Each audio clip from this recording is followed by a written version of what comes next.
Today on Marine Tales of the Supernatural, I'm bringing you a short that takes place in World War II on the island of Peleliu during September of 1944.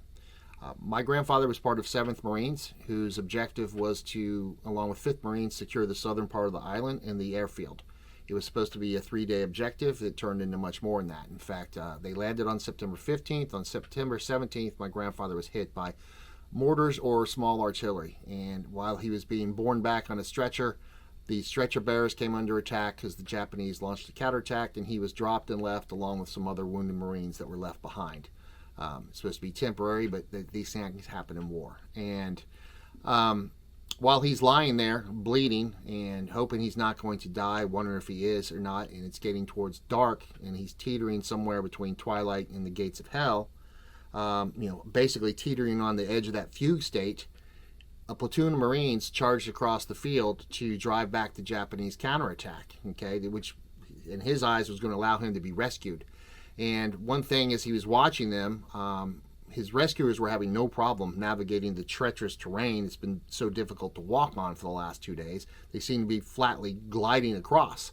And it was then he realized that he could sort of see right through them as they advanced, breaking the Japanese attack. They weren't solid and they made no sounds. Can you believe that? Soon, more Marines arrived to pick him up and carry him to safety.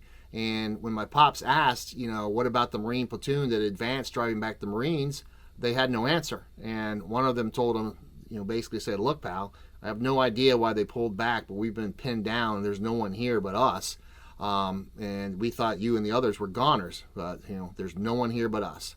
But again, as I said, until his dying day, my pop swore that what he saw was real. Dead Marines came back to life to save him and a few others.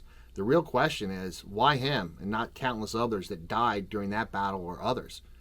I don't know. But here's what I do know. I'm grateful that he survived. He only met my grandmother after he was recovering from these wounds he took on Peleliu back in D.C.